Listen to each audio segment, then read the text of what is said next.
ओम शांति 18 ଜାନୁଆରୀ 2025 ଅବ୍ୟକ୍ତ ମହାବାକ୍ୟ। ପିତାଶ୍ରୀଙ୍କର ପୁଣ୍ୟ ସ୍ମୃତି ଦିବସରେ ପ୍ରାତଃ କ୍ଲାସରେ ଶୁଣାଇବା ପାଇଁ ବାପଦାଦାଙ୍କର ଅମୂଲ୍ୟ ମଧୁର ମହାବାକ୍ୟ। ଓମ୍ ଶାନ୍ତି। ଆତ୍ମିକ ପିତା ଏବେ ତୁମମାନଙ୍କ ସହିତ ଆତ୍ମିକ ବାର୍ତ୍ତାଳାପ କରୁଛନ୍ତି ବା ଶିକ୍ଷା ଦେଉଛନ୍ତି। ଶିକ୍ଷକଙ୍କର କାମ ହେଲା ଶିକ୍ଷା ଦେବା ଏବଂ ଗୁରୁଙ୍କର କାମ ହେଲା ଲକ୍ଷ୍ୟସ୍ଥଳର ରାସ୍ତା ଦେଖାଇବା। ତେବେ ତୁମର ଲକ୍ଷ୍ୟ ହେଲା ମୁକ୍ତି ଏବଂ ଜୀବନ ମୁକ୍ତି। ମୁକ୍ତିଧାମକୁ ଯିବା ପାଇଁ ଯୋଗର ଯାତ୍ରା ବହୁତ ଜରୁରୀ ଅଟେ ଏବଂ ଜୀବନ ମୁକ୍ତିଧାମକୁ ଯିବା ପାଇଁ ରଚନାର ଆଦି ମଧ୍ୟ ଅନ୍ତକୁ ଜାଣିବା ଜରୁରୀ ଅଟେ। ଏବେ ତ 84 ଜନ୍ମର ଚକ୍ର ସମାପ୍ତ ହେଉଛି, ତେଣୁ ଘରକୁ ଫେରିବାକୁ ହେବ। ନିଜ ସହିତ ଏହିଭଳି କଥାବାର୍ତ୍ତା କରିବା ଦ୍ୱାରା ବହୁତ ଖୁସି ଲାଗିବ ଏବଂ ଅନ୍ୟମାନଙ୍କୁ ମଧ୍ୟ ଖୁସିର ଅନୁଭବ କରାଇ ପାରିବ। ତୁମକୁ ଅନ୍ୟମାନଙ୍କୁ ମଧ୍ୟ ରାସ୍ତା ଦେଖାଇବାର କୃପା କରିବାକୁ ହେବ। ତମୋ ପ୍ରଧାନରୁ ସତୋ ପ୍ରଧାନ କରିବାର କୃପା କରିବାକୁ ହେବ। ବାବା ତ ତୁମମାନଙ୍କୁ ପାପ ଏବଂ ପୁଣ୍ୟର ଗହନ ଗତି ବିଷୟରେ ମଧ୍ୟ ବୁଝାଇ ଦେଇଛନ୍ତି। ପୁଣ୍ୟ କ'ଣ ଏବଂ ପାପ କ'ଣ? ସବୁଠାରୁ ବଡ଼ ପୁଣ୍ୟ ହେଲା ବାବାଙ୍କୁ ମନେ ପକାଇବା ଏବଂ ଅନ୍ୟମାନଙ୍କୁ ମଧ୍ୟ ବାବାଙ୍କର ସ୍ମରଣ କରାଇ ଦେବା। ସେଣ୍ଟର ଖୋଲିବା, ଶରୀର ମନ ଧନ ଅନ୍ୟମାନଙ୍କ ସେବାରେ ଲଗାଇବା, ଏହା ପୁଣ୍ୟ ଅଟେ। ସଙ୍ଗ ଦୋଷର ପ୍ରଭାବରେ ଆସି ବ୍ୟର୍ଥ ଚିନ୍ତନରେ ପରଚିନ୍ତନରେ ନିଜର ସମୟ ନଷ୍ଟ କରିବା ପାପ ଅଟେ। ଯଦି କେହି ପାପକର୍ମ କରିଦେଉଛି, ତେବେ ସାରା ପୁଣ୍ୟ ନଷ୍ଟ ହୋଇଯାଉଛି। ଯାହା କିଛି ବି ପୁଣ୍ୟ କରିଥିଲ ତାହା ନଷ୍ଟ ହୋଇଯାଇଥାଏ, ଯାହାଦ୍ୱାରା ଜମା ହେବା ବଦଳରେ ଖାଲି ହୋଇଯାଇଥାଏ।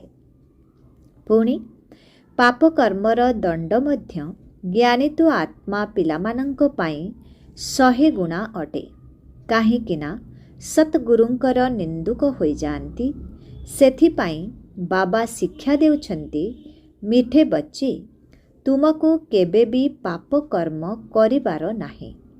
ବିକାରଗୁଡ଼ିକର ଚୋଟରୁ ଅର୍ଥାତ୍ ଆଘାତରୁ ସୁରକ୍ଷିତ ହୋଇ ରୁହ।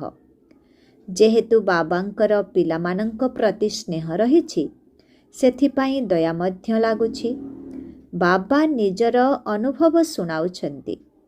ଯେବେ ବି ଏକାନ୍ତରେ ବସିଥାନ୍ତି, ପ୍ରଥମେ ଅନନ୍ୟ ପିଲାମାନେ ମନେ ପଡ଼ନ୍ତି। ହୁଏତ ବିଦେଶରେ ବି ଥାଇପାରନ୍ତି ବା ଯେଉଁଠି ବି ଥାଆନ୍ତୁ ନା କାହିଁକି, ଯଦି କୌଣସି ଯୋଗ୍ୟ ସେବାଧାରୀ ସନ୍ତାନ ଶରୀର ତ୍ୟାଗ କରିଦିଏ, ତେବେ ତାର ଆତ୍ମାକୁ ମନେ ପକାଇ ବାବା ସର୍ଚ୍ଚ ଲାଇଟ୍ ଦିଅନ୍ତି।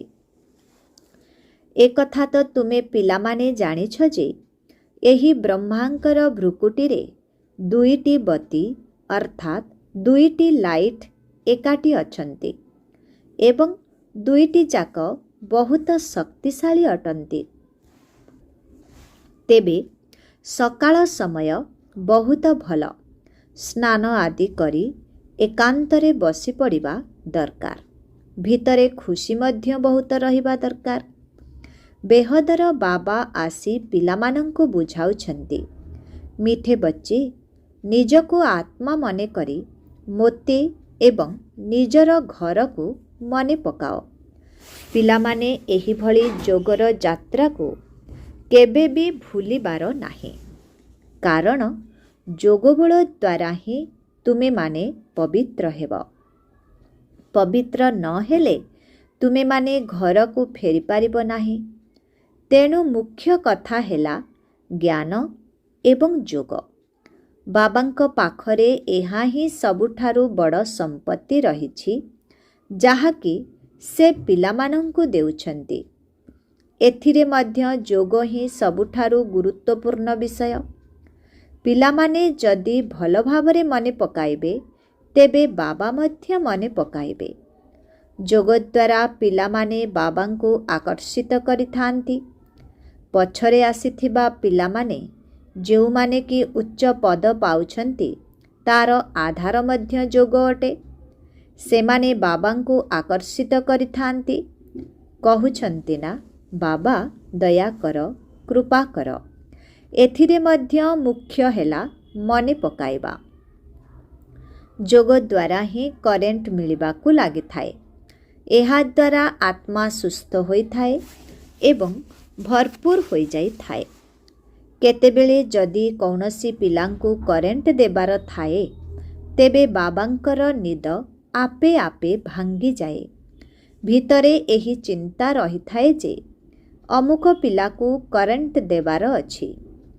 ତୁମେମାନେ ଜାଣିଛ ଯେ କରେଣ୍ଟ ମିଳିବା ଦ୍ୱାରା ଆୟୁଷ ମଧ୍ୟ ବଢ଼ିଯାଇଥାଏ, ସଦା ନିରୋଗୀ ମଧ୍ୟ ହୋଇଥାଅ।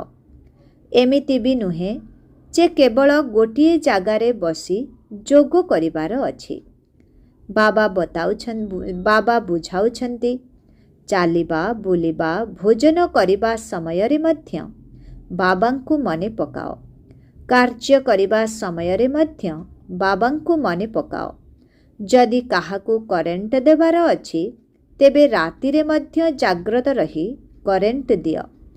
ପିଲାମାନଙ୍କୁ ବୁଝାଇ ଦିଆଯାଇଛି ଯେ ସକାଳୁ ଅମୃତ ବେଳାରୁ ଉଠି ଯେତେ ଅଧିକ ସମୟ ବାବାଙ୍କୁ ମନେ ପକାଇବ, ସେତେ ଅଧିକ ବାବାଙ୍କୁ ଆକର୍ଷିତ କରିବ। ବାବା ମଧ୍ୟ ସର୍ଚ୍ଚ ଲାଇଟ୍ ଦେବେ।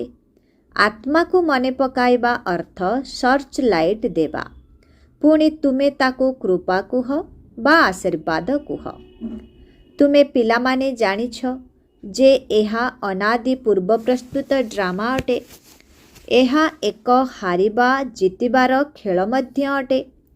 ତେଣୁ ଏଥିରେ ଯାହା ସବୁ ଘଟୁଛି ତାହା ଠିକ୍ ଅଟେ।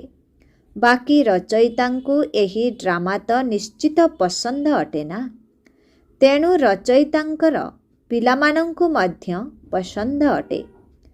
ଏହି ଡ୍ରାମାରେ ବାବା ଥରେ ମାତ୍ର ପିଲାମାନଙ୍କ ପାଖକୁ ଆସିଥାନ୍ତି ଏବଂ ଅତି ସ୍ନେହର ସହିତ ମନ ପ୍ରାଣ ଦେଇ ପିଲାମାନଙ୍କ ସେବା କରିଥାନ୍ତି। ବାବାଙ୍କୁ ତ ସବୁ ପିଲା ପ୍ରିୟ ଅଟନ୍ତି ନା। ତୁମେମାନେ ଜାଣିଛ ଯେ ସତ୍ୟଯୁଗରେ ମଧ୍ୟ ସମସ୍ତେ ପରସ୍ପରକୁ ବହୁତ ସ୍ନେହ କରିବେ। ପଶୁ ପକ୍ଷୀମାନଙ୍କ ଭିତରେ ମଧ୍ୟ ବହୁତ ସ୍ନେହ ରହିବ। ଏଭଳି କୌଣସି ଜୀବଜନ୍ତୁ ସେଠାରେ ନଥିବେ ଯିଏକି ସ୍ନେହରେ ରହୁନଥିବେ। ତେଣୁ ତୁମମାନଙ୍କୁ ଏଠାରେ ମାଷ୍ଟର ସ୍ନେହର ସାଗର ହେବାକୁ ପଡ଼ିବ। ଯଦି ଏଠାରେ ଏହିଭଳି ହେବ, ତେବେ ତୁମର ଏହି ସଂସ୍କାର ପୁଣି ଅବିନାଶୀ ହୋଇଯିବ। ବାବା କହୁଛନ୍ତି, ମୁଁ ତୁମମାନଙ୍କୁ ଅବିକଳ କଳ୍ପପୂର୍ବ ଭଳି ପୁନର୍ବାର ସତୋପ୍ରଦାନ କରିବା ପାଇଁ ଆସିଛି। କେବେ ଯଦି କୌଣସି ପିଲାର କ୍ରୋଧ କରିବାର ଶବ୍ଦ ଶୁଣୁଛନ୍ତି, ତେବେ ବାବା ତାକୁ ଶିକ୍ଷା ଦେଉଛନ୍ତି କ୍ରୋଧ କରିବା ଠିକ୍ ନୁହେଁ। ଏହାଦ୍ୱାରା ତୁମେ ମଧ୍ୟ ଦୁଃଖୀ ହେବ ଏବଂ ଅନ୍ୟମାନଙ୍କୁ ମଧ୍ୟ ଦୁଃଖୀ କରିବ। ବାବା ଯେହେତୁ ସଦାକାଳର ସୁଖଦାତା ଅଟନ୍ତି, ତେଣୁ ପିଲାମାନଙ୍କୁ ମଧ୍ୟ ବାବାଙ୍କ ସମାନ ହେବାର ଅଛି। ତେଣୁ ପରସ୍ପରକୁ କେବେ ବି ଦୁଃଖ ଦେବାର ନାହିଁ। ବହୁତ ବହୁତ ଗେହ୍ଲା ହୋଇ ରହିବାକୁ ହେବ। ସ୍ନେହୀ ପିତାଙ୍କୁ ଯଦି ବହୁତ ସ୍ନେହର ସହିତ ମନେ ପକାଇବ, ତେବେ ନିଜର ମଧ୍ୟ କଲ୍ୟାଣ ଏବଂ ଅନ୍ୟମାନଙ୍କର ମଧ୍ୟ କଲ୍ୟାଣ କରିପାରିବ। ଏବେ ତ ବିଶ୍ୱର ମାଲିକ ତୁମମାନଙ୍କ ପାଖକୁ ଅତିଥି ହୋଇ ଆସିଛନ୍ତି। ତୁମମାନଙ୍କର ସହଯୋଗ ଦ୍ୱାରା ହିଁ ବିଶ୍ୱର କଲ୍ୟାଣ ହେବ। ଯେପରି ତୁମେ ଆତ୍ମିକ ପିଲାମାନଙ୍କୁ ବାବା ବହୁତ ପ୍ରିୟ ଲାଗୁଛନ୍ତି, ସେହିପରି ବାବାଙ୍କୁ ମଧ୍ୟ ତୁମେ ଆତ୍ମିକ ସନ୍ତାନମାନେ ବହୁତ ପ୍ରିୟ ଲାଗୁଛ। କାହିଁକି ନା ତୁମେମାନେ ହିଁ ଶ୍ରୀମତ ଅନୁସାରେ ସାରା ବିଶ୍ୱର କଲ୍ୟାଣ କରିବା ବାଲା ଅଟ। ଏବେ ତୁମେମାନେ ଏଠାରେ ଈଶ୍ୱରୀୟ ପରିବାରରେ ବସିଛ। ବାବା ମଧ୍ୟ ତୁମମାନଙ୍କ ସମ୍ମୁଖରେ ବସିଛନ୍ତି। ତୁମ ସହିତ ହିଁ ଖାଇବି, ତୁମ ସହିତ ହିଁ ବସିବି। ଏହିଭଳି କହୁଥିଲ ନା?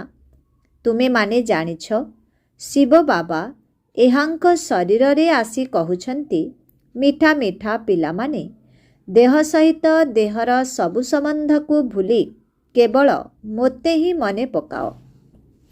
ଏହା ତୁମର ଅନ୍ତିମ ଜନ୍ମ ଅଟେ। ଏହି ପୁରୁଣା ଦୁନିଆ, ପୁରୁଣା ଦେହ ସବୁକିଛି ନଷ୍ଟ ହୋଇଯିବ। ଗାୟନ ମଧ୍ୟ ରହିଛି, ତୁମେ ମରିଗଲେ ଦୁନିଆ ମରିଗଲା। ତେବେ ପୁରୁଷାର୍ଥ କରିବା ପାଇଁ ସଙ୍ଗମ ଯୁଗର ଏହି ଅଳ୍ପ ସମୟ ବାକି ରହିଛି। ପିଲାମାନେ ପଚାରୁଛନ୍ତି, ବାବା ଏହି ପାଠପଢ଼ା ଆଉ କେତେ ଦିନ ଚାଲିବ? ଯେ ପର୍ଯ୍ୟନ୍ତ ଦୈବୀ ରାଜଧାନୀ ସ୍ଥାପନ ହୋଇନାହିଁ ସେ ପର୍ଯ୍ୟନ୍ତ ଶୁଣାଉଥିବି। ତାପରେ ତୁମେମାନେ ନୂଆ ଦୁନିଆକୁ ସ୍ଥାନାନ୍ତରିତ ହୋଇଯିବ। ବାବା କେତେ ନିରହଙ୍କାରୀ ହୋଇ ତୁମମାନଙ୍କର ସେବା କରୁଛନ୍ତି। ତେଣୁ ତୁମମାନଙ୍କୁ ମଧ୍ୟ ଏତିକି ସେବା କରିବା ଦରକାର। ଶ୍ରୀମତ ଅନୁସାରେ ଚାଲିବା ଦରକାର। ଯଦି କେଉଁଠି ବି ନିଜ ମତରେ ଚାଲିଲ ତେବେ ଭାଗ୍ୟରେ ପୂର୍ଣ୍ଣଚ୍ଛେଦ ଲାଗିଯିବ। ତୁମେ ବ୍ରାହ୍ମଣମାନେ ଈଶ୍ୱରୀୟ ସନ୍ତାନ ଅଟ। ବ୍ରହ୍ମାଙ୍କର ସନ୍ତାନ ହିସାବରେ ଭାଇ ଭଉଣୀ ଅଟ। ଈଶ୍ୱରଙ୍କର ନାତି ନାତୁଣୀ ଅଟ ଏବଂ ଈଶ୍ୱର ପିତାଙ୍କଠାରୁ ହିଁ ପୈତୃକ ସମ୍ପତ୍ତି ପ୍ରାପ୍ତ କରୁଛ। ଏଥିରେ ଯିଏ ଯେତେ ଅଧିକ ପୁରୁଷାର୍ଥ କରିବ ସେତେ ଉଚ୍ଚ ପଦ ପାଇବ। ଏଥିରେ ସାକ୍ଷୀ ସ୍ଥିତିରେ ରହିବାର ମଧ୍ୟ ବହୁତ ଅଭ୍ୟାସ ରହିବା ଦରକାର। ବାବାଙ୍କର ପ୍ରଥମ ନିର୍ଦ୍ଦେଶ ହେଲା, ଅଶରୀରୀ ହୁଅ, ଦେହୀ ଅଭିମାନୀ ହୁଅ। ନିଜକୁ ଆତ୍ମା ମନେକରି ମୋତେ ମନେ ପକାଅ, ତେବେ ଯାଇ ଆତ୍ମାରୁ ଖାଦ ବାହାରିବ ଏବଂ ଆତ୍ମା ସହିଷ୍ଣୁନା ହୋଇଯିବ। ତୁମେ ପିଲାମାନେ ଅଧିକାରର ସହିତ କହିପାରିବ, ବାବା ଓ ମିଠା ବାବା, ଆପଣ ମୋତେ ନିଜର ସନ୍ତାନ କରି ସବୁକିଛି ପୈତୃକ ସମ୍ପତ୍ତି ରୂପରେ ଦେଇଛନ୍ତି। ଏହି ସମ୍ପତ୍ତିକୁ କେହି ଛଡ଼ାଇ ନେଇପାରିବ ନାହିଁ। ତେଣୁ ଏତିକି ନିଶା ତୁମମାନଙ୍କର ଭିତରେ ରହିବା ଦରକାର। ତୁମେମାନେ ହିଁ ସମସ୍ତଙ୍କୁ ମୁକ୍ତି, ଜୀବନ ମୁକ୍ତିର ରାସ୍ତା ଦେଖାଉଥିବା ଲାଇଟ୍ ହାଉସ୍ ଅଟ। ଉଠିବା ବସିବା ବେଳେ, ଚାଲିବା ବୁଲିବା ବେଳେ ତୁମେମାନେ ଲାଇଟ୍ ହାଉସ୍ ହୋଇ ରୁହ। ବାବା କହୁଛନ୍ତି, ପିଲାମାନେ ଏବେ ସମୟ ବହୁତ କମ୍ ଅଛି। ଗାୟନ ମଧ୍ୟ ରହିଛି, ଏକ ଘଡ଼ି ଅଧା ଘଡ଼ି, ଅର୍ଥାତ୍ ଅଳ୍ପ ଅଳ୍ପ ସମୟ ବାହାର କରି ଯେତେ ଦୂର ସମ୍ଭବ ବାବାଙ୍କୁ ମନେ ପକାଇବାରେ ଲାଗିପଡ଼ ଏବଂ ଧୀରେ ଧୀରେ ଚାର୍ଟକୁ ବଢ଼ାଇ ଚାଲ। ଆଚ୍ଛା, ମିଠେ ମିଠେ ଗେହ୍ଲା ଭାଗ୍ୟବାନ ତଥା ସ୍ନେହୀ ଜ୍ଞାନ ତାରକାମାନଙ୍କୁ ମାତା ପିତା ବାପଦାଦାଙ୍କର ହାର୍ଦ୍ଦିକ ସ୍ନେହ ସମ୍ପନ୍ନ ଶୁଭେଚ୍ଛା ଏବଂ ସୁପ୍ରଭାତ। ଆତ୍ମିକ ପିତାଙ୍କର ଆତ୍ମିକ ସନ୍ତାନମାନଙ୍କୁ ନମସ୍ତେ। ଆତ୍ମିକ ସନ୍ତାନମାନଙ୍କର ଆତ୍ମିକ ପିତାଙ୍କୁ ଓମ୍ ଶାନ୍ତି, ଗୁଡ୍ ମର୍ଣ୍ଣିଂ, ନମସ୍ତେ ନମସ୍ତେ ନମସ୍ତେ ନମସ୍ତେ ନମସ୍ତେ। ଶୁକ୍ରିୟା ବାବା, ଶୁକ୍ରିୟା। ଓମ୍ ଶାନ୍ତି। ଅବ୍ୟକ୍ତ ମହାବାକ୍ୟ, ନିରନ୍ତର ଯୋଗୀ ହୁଅ। ଯେପରି ଗୋଟିଏ ସେକେଣ୍ଡରେ ସୁଇଚ୍ ଅଫ୍ ଏବଂ ଅନ୍ କରାଯାଉଛି, ସେହିପରି ଗୋଟିଏ ସେକେଣ୍ଡରେ ଶରୀରର ଆଧାର ନିଅ ଏବଂ ଗୋଟିଏ ସେକେଣ୍ଡରେ ଶରୀରଠାରୁ ଅଲଗା ଅଶରୀରୀ ସ୍ଥିତିରେ ସ୍ଥିତ ହୋଇଯାଅ। ଏବେ ଏବେ ଏବେ ଅଶରୀରକୁ ଆସିଲ, ପୁଣି ଏବେ ଏବେ ଅଶରୀରୀ ହୋଇଗଲ। ଏହିଭଳି ଅଭ୍ୟାସ କରିବାକୁ ହେବ। ଏହାକୁ ହିଁ କର୍ମାତୀତ ଅବସ୍ଥା କୁହାଯାଉଛି। ଯେପରି କୌଣସି ବସ୍ତ୍ରକୁ ଧାରଣ କରିବା ବା ନ କରିବା ନିଜ ହାତରେ ଥାଏ। ଯଦି ଆବଶ୍ୟକ ପଡ଼ିଲା ତେବେ ପିନ୍ଧିଲ, ଯଦି ଆବଶ୍ୟକ ନାହିଁ ତେବେ ଓହ୍ଲାଇ ଦେଲ। ଏହିଭଳି ଅଭ୍ୟାସ ଏହି ଶରୀର ରୂପୀ ବସ୍ତ୍ରକୁ ଧାରଣ କରିବା ଏବଂ ତାଠାରୁ ଅଲଗା ହୋଇଯିବାର ହେବା ଦରକାର। କର୍ମ କରିବା ସମୟରେ ମଧ୍ୟ ଏହିଭଳି ଅନୁଭବ ହେବା ଦରକାର, ଯେପରି କୌଣସି ବସ୍ତ୍ରକୁ ଧାରଣ କରି କାର୍ଯ୍ୟ କରିଥାନ୍ତି। କାର୍ଯ୍ୟ ଶେଷ ହେବା ପରେ ବସ୍ତ୍ରଠାରୁ ଅଲଗା ହୋଇଯାଆନ୍ତି। ତେବେ ଶରୀର ଏବଂ ଆତ୍ମାର ପୃଥକ ପଣିଆ ଚାଲିବା ବୁଲିବା ସମୟରେ ମଧ୍ୟ ଅନୁଭବ ହେଉ। ଯେପରି କୌଣସି କଥାର ଅଭ୍ୟାସ ହୋଇଯାଏ ସେହିପରି ହେଉ। କିନ୍ତୁ ଏହି ଅଭ୍ୟାସ ମଧ୍ୟ କେଉଁମାନଙ୍କୁ ହୋଇପାରିବ? ଯେଉଁମାନେ ଶରୀର ସହିତ ବା ଶରୀର ସମ୍ବନ୍ଧରେ ଯେଉଁ ସବୁ କଥା ରହୁଛି, ଯେଉଁମାନେ ଶରୀର ସହିତ ବା ଶରୀର ସମ୍ବନ୍ଧରେ ଯେଉଁ ସବୁ କଥା ରହୁଛି, ଶରୀରର ଦୁନିଆ, ଶରୀରର ସମ୍ବନ୍ଧ ବା ଯେଉଁ ସବୁ ଅନେକ ବସ୍ତୁଗୁଡ଼ିକ ରହିଛି, ସେଗୁଡ଼ିକ ଠାରୁ ସମ୍ପୂର୍ଣ୍ଣ ଅନାସକ୍ତ ରହୁଥିବେ, ଟିକିଏ ବି ଆକର୍ଷଣ ନଥିବ, ତେବେ ଯାଇ ଦେହଠାରୁ ନିଆରା ହୋଇପାରିବ। ଯଦି ସୂକ୍ଷ୍ମ ରୂପରେ ସଂକଳ୍ପରେ ମଧ୍ୟ ହାଲକା ପଣିଆ ନାହିଁ, ସେଥିରୁ ଅଲଗା ହୋଇପାରୁନାହଁ, ତେବେ ନିଆରା ପଣିଆର ଅନୁଭବ କରିପାରିବ ନାହିଁ। ତେଣୁ ପ୍ରତ୍ୟେକଙ୍କୁ ଏବେ ଏହି ଅଭ୍ୟାସ କରିବାକୁ ହେବ। ସମ୍ପୂର୍ଣ୍ଣ ନିଆରା ପଣିଆର ଅନୁଭବ ହେବା ଦରକାର। ଏହିଭଳି ସ୍ଥିତିରେ ରହିବା ଦ୍ୱାରା ଅନ୍ୟ ଆତ୍ମାମାନଙ୍କୁ ମଧ୍ୟ ତୁମମାନଙ୍କ ଭିତରେ ନିଆରା ପଣିଆର ଅନୁଭବ ହେବ। ସେମାନେ ମଧ୍ୟ ହୃଦ୍ବୋଧ କରିବେ। ଯେପରି ଯୋଗରେ ବସିବା ସମୟରେ ଅନେକ ଆତ୍ମାଙ୍କୁ ଅନୁଭବ ହୋଇଥାଏ ନା, ଡ୍ରିଲ୍ କରାଉଥିବା ଏହି ଆତ୍ମା ଏକ ଭିନ୍ନ ସ୍ଥିତିରେ ଅଛନ୍ତି। ଏହିଭଳି ଚାଲିବା ବୁଲିବା ସମୟରେ ମଧ୍ୟ ଫରିସ୍ତା ସ୍ୱରୂପର ସାକ୍ଷାତକାର ହେବ। ଏଠାରେ ବସିଥିଲେ ମଧ୍ୟ ଅନେକ ଆତ୍ମାକୁ, ଯେଉଁମାନେ ବି ତୁମର ସତ୍ୟଯୁଗୀ ପରିବାରରେ ଆସିବେ, ସେମାନଙ୍କୁ ତୁମମାନଙ୍କର ଫରିସ୍ତା ସ୍ୱରୂପର ଏବଂ ଭବିଷ୍ୟତର ରାଜ୍ୟପଦର ଦୁଇଟି ଯାକର ସାକ୍ଷାତକାର ଏକାଠି ହେବ। ଯେପରି ଆରମ୍ଭ ସମୟରେ ବ୍ରହ୍ମାଙ୍କ ଭିତରେ ବ୍ରହ୍ମାଙ୍କର ସମ୍ପୂର୍ଣ୍ଣ ସ୍ୱରୂପ ଏବଂ ଶ୍ରୀକୃଷ୍ଣ ଉଭୟଙ୍କୁ ଯେପରି ଆରମ୍ଭ ସମୟରେ ବ୍ରହ୍ମାଙ୍କ ଭିତରେ ବ୍ରହ୍ମାଙ୍କର ସମ୍ପୂର୍ଣ୍ଣ ସ୍ୱରୂପ ଏବଂ ଶ୍ରୀକୃଷ୍ଣ ଉଭୟଙ୍କୁ ଏକାଠି ସାକ୍ଷାତକାର କରୁଥିଲେ, ସେହିଭଳି ଏବେ ସେମାନଙ୍କୁ ତୁମମାନଙ୍କର ଡବଲ ରୂପର ସାକ୍ଷାତକାର ହେବ। ଯେତେ ଯେତେ କ୍ରମାନ୍ୱୟ ହିସାବରେ ଏହିଭଳି ନିଆରା ସ୍ଥିତିରେ ସ୍ଥିତ ହୋଇ ଚାଲିବ, ତୁମମାନଙ୍କର ମଧ୍ୟ ଡବଲ ରୂପର ସାକ୍ଷାତକାର ହେବ। ଏବେ ଯଦି ଏହାର ପୂରା ଅଭ୍ୟାସ ହୋଇଯିବ, ତେବେ ଚାରିଆଡ଼ୁ ଏହି ସମାଚାର ଆସିବା ଆରମ୍ଭ ହୋଇଯିବ। ଯେପରି ଆରମ୍ଭ ସମୟରେ ଘରେ ବସି ମଧ୍ୟ ଅନେକ ନିକଟ ସମ୍ବନ୍ଧରେ ଆସିବାବାଲା ଆତ୍ମାମାନଙ୍କୁ ସାକ୍ଷାତକାର ହୋଇଥିଲା ନା, ସେହିପରି ଏବେ ମଧ୍ୟ ହେବ। ଏଠାରେ ବସିଥିଲେ ମଧ୍ୟ ତୁମମାନଙ୍କର ସୂକ୍ଷ୍ମ ସ୍ୱରୂପ ସେବା କରିବ।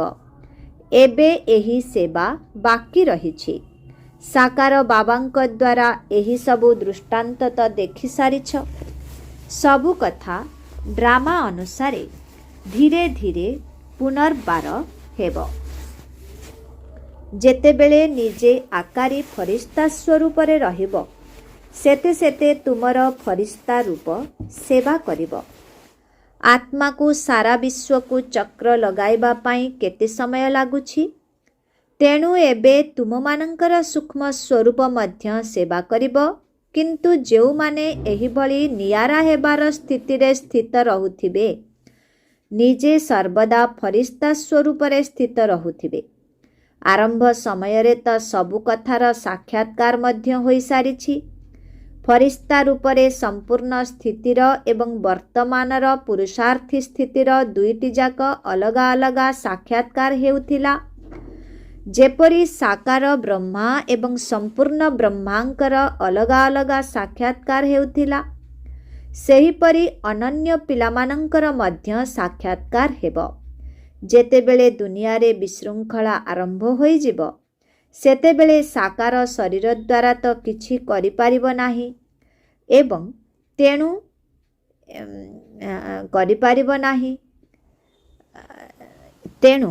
ସେବା ଦ୍ୱାରା ହିଁ ଅଧିକ ପ୍ରଭାବ ପଡ଼ିବ।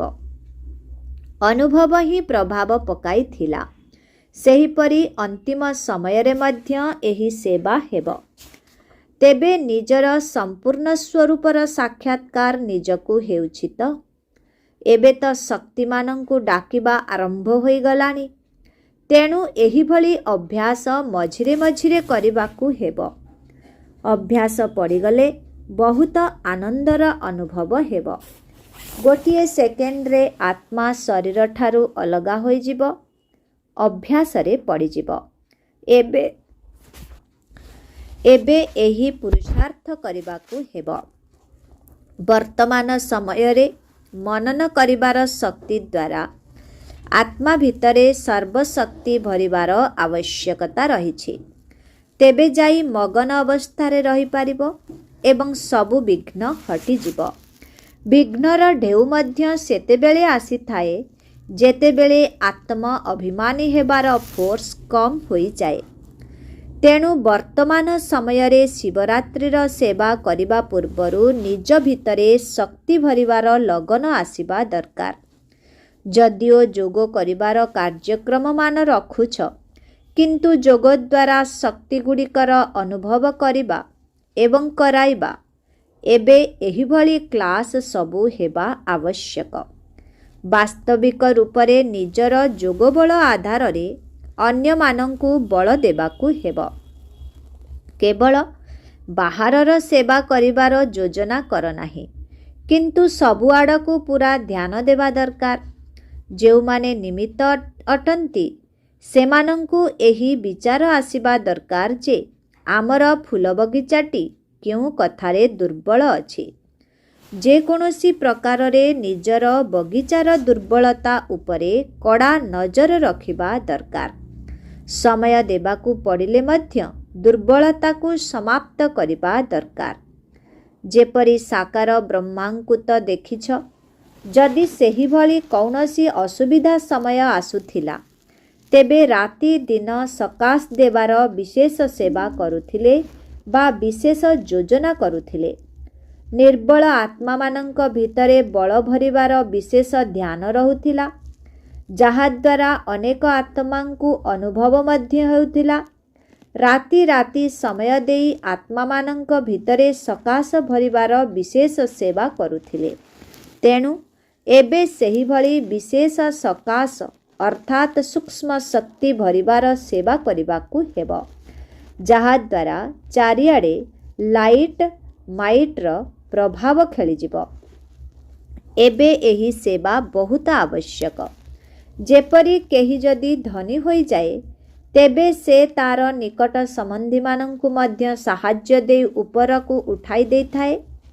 ସେହିପରି ବର୍ତ୍ତମାନ ସମୟରେ ତୁମମାନଙ୍କ ସମ୍ବନ୍ଧ ସମ୍ପର୍କରେ ଯେଉଁ ସବୁ ଦୁର୍ବଳ ଆତ୍ମାମାନେ ଅଛନ୍ତି, ସେମାନଙ୍କୁ ବିଶେଷ ସକାଶ ଦେବାକୁ ହେବ।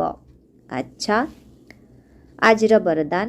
ହଜାର ଭୁଜାବାଲା ବ୍ରହ୍ମାଙ୍କର ସଙ୍ଗର ନିରନ୍ତର ଅନୁଭବ କରୁଥିବା ସଚ୍ଚା ସ୍ନେହୀ ଭବ। ହଜାର ଭୁଜାବାଲା ବ୍ରହ୍ମାଙ୍କର ସଙ୍ଗର ନିରନ୍ତର ଅନୁଭବ କରୁଥିବା ସଚ୍ଚା ସ୍ନେହୀ ଭବ। ବର୍ତ୍ତମାନ ସମୟରେ ବ୍ରହ୍ମାଙ୍କର ହଜାର ଭୁଜାବାଲା ରୂପର ପାଠ ଚାଲିଛି। ଯେପରି ଆତ୍ମା ଭୁଜା ଅର୍ଥାତ୍ ହାତ ବିନା କିଛି ବି କାମ କରିପାରିବ ନାହିଁ, ସେହିପରି ବାପଦାଦାଙ୍କ ବିନା ଭୁଜାରୂପୀ ପିଲାମାନେ ମଧ୍ୟ କିଛି ବି କରିପାରିବେ ନାହିଁ। ପ୍ରତ୍ୟେକ କାର୍ଯ୍ୟରେ ପ୍ରଥମେ ବାବାଙ୍କର ହିଁ ସହଯୋଗ ରହିଛି। ଯେତେ ଦିନ ପର୍ଯ୍ୟନ୍ତ ସ୍ଥାପନାର ପାଠ ଚାଲିଥିବ, ସେତେ ଦିନ ପର୍ଯ୍ୟନ୍ତ ବାପଦାଦା ପିଲାମାନଙ୍କର ପ୍ରତ୍ୟେକ ସଂକଳ୍ପରେ ଏବଂ ପ୍ରତ୍ୟେକ ସେକେଣ୍ଡରେ ସାଥିରେ ଅଛନ୍ତି। ସେଥିପାଇଁ କେବେ ବି ଅଲଗା ହେବାର ପରଦା ପକାଇ ବିୟୋଗୀ ଆତ୍ମା ହୁଅ ନାହିଁ।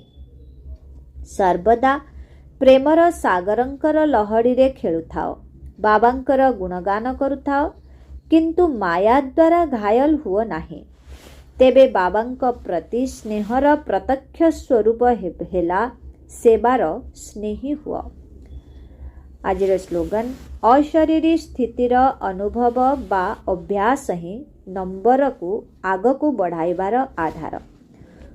ଅଶରୀରୀ ସ୍ଥିତିର ଅନୁଭବ ବା ଅଭ୍ୟାସ ହିଁ ନମ୍ବରକୁ ଆଗକୁ ବଢ଼ାଇବାର ଆଧାର। ନିଜର ଶକ୍ତିଶାଳୀ ସଂକଳ୍ପ ଦ୍ୱାରା ସୂକ୍ଷ୍ମ ଶକ୍ତି ପ୍ରଦାନ କରିବାର ସେବା କର। 18 ନମ୍ବର, ସବୁ ସମୟରେ ସବୁ ଆତ୍ମାଙ୍କ ପ୍ରତି ତୁମର ମାନସିକ ସ୍ଥିତି ସ୍ୱତଃ ହିଁ ଶୁଭ ଭାବନା ଏବଂ ଶୁଭ କାମନାର ଶୁଦ୍ଧ ପ୍ରକମ୍ପନ ବିତରଣ କରୁଥିବାର ଅନୁଭବ ନିଜକୁ ଏବଂ ଅନ୍ୟମାନଙ୍କୁ ହେଉ। मन भितरु सबु समयरे सर्व आत्मांक प्रति आशीर्वाद बाहरु थाउ। तुमर मन सर्वदा एही सेवारे व्यस्त रहो। जेपरि बाणीर सेवा करिबार अनुभवी होई जाइछ। जदि सेवा न मिलुछि तेबे निजकु खाली अनुभव करुछ। सेहीपरि सबु समयरे बाणी सहित मानसिक सेवा मध्य एकाठी हेउथाउ।